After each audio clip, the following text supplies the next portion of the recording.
الحمد لله رب العالمين والعاقبة للمتقين ولا عدوان إلا على الظالمين.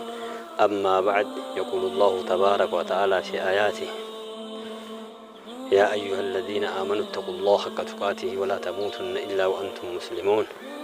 يا ور ربي تمن اتقوا الله ربي صداد حق صدائسا أكن دون حال أغرتني مسلمة تاتني مليجد ربين كي نجز حاسو كان في أبو الوكية جباتو قمنا ججباتو قمنا ربي ويتحاسا والذين جاهدوا فينا لنهدينهم سبلنا جل ور ججباتي كراكي إنن كيستي كراكي نرتي إسان كجيلشنا جل ربين كين كان في أمة كين يرو أم جرو كنان كيستي جي أما كيس جرو كنان كيستي جي أكنا بيكون كين وان إسا كيس جرو بيكون sadarkaa inni qabu beekuun dalagaa inni qabu beekuun barbaachisaan ummata islaamaa keessatti waan nurraa eegamu waan dalaguu qabnu hojjannee hojjechiisuu qabna kanatti nurraa eegama.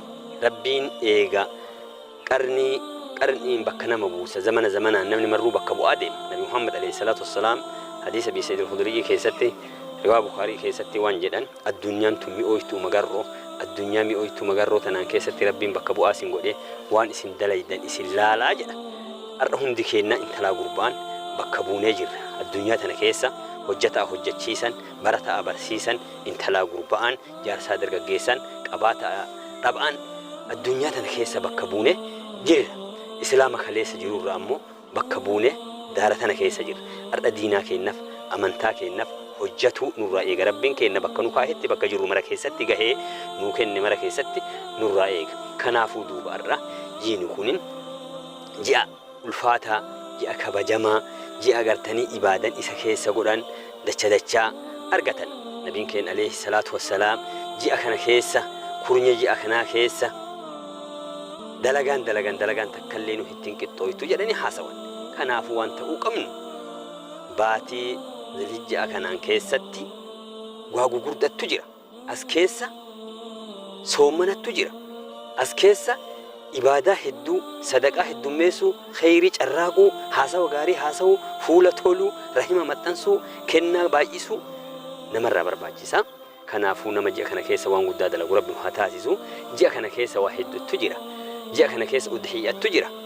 Warri udhiyyaa qalu waatti dhaame nabiin keenya alayhi salaatu wassalaami gaafa bultiin tumbaatii irraa qabee haga agartanii udhiyyaa isaa guyyaa kurnyaffaa qalutti kottee isaa muratu rifeensa isaa tokko buqqisuu dhabu kana hunda irra kaa'e nabiin keenya alayhi salaatu wassalaam. Kanaafuu isin waan godhuu qabdan hojii kana hojjettanii hojjechiisuun islaama lafa jiru irratti dirqama ta'ee jira. Kanaaf nurraa barbaachisa waan nurraa eegamu waan ammoo mirqaan hin dalayin waan hawwi hin dalayin waan wal hawwisiif waan wal kajeelchif waan irratti wal dammaqsif waan wal mimmi'eeffachiifnu ta'uu qaba. Diinan keenya diina agartanii jaalatama diina ulfaata diina kabajama. Ji'a kana keessatti ji'a baraa diinan keenya rabbiin ayaata isaa buusee al-yawma akmaltu lakum diinakum wa atamamtu alaykum ni'mati jedhee rabbiin ayaata kana buusee bara. Guyyaan kun guyyaa ji'a kana bultii kurnya kana keessa waan ajaa'ibaatu jira. Wanni gurguddaan wanni nama ajaa'ibsiisu hedduutti jira. Kanaafuu yaa ummata keenya wanni godhuu qabdan bakka jirtanitti bakka rabbiin isiniin gahe hunda keessatti hojii godhuun barbaachisaa isiniin jenna. Anammaaf ammoo gartanii haganuma isiniin jedha haganuma irratti gabaabsaa yoo rabbi fedheef duratti gaafa walitti dhufne haasawa bal'aa walitti dhufuu dandeenya. Tun arra salaamuma tun arra wal baruma tun arra wal arguma nama if duraa fi gaafa walitti deebi'u fuula gaariin haasawa gaariin jecha rabbii keenyatiif jecha nabii keenyatiin dubbii gadhaabbattuun hadiisa sahihiyaan dubbii agartanii bareedduun qur'aana rabbii keenyatiin walitti dhufu rabbi nu haa taasisu. Ana sirratti isinirraa dhaaba. Wassalaamu alaykum wa rahmatullahi wa barakaatuh.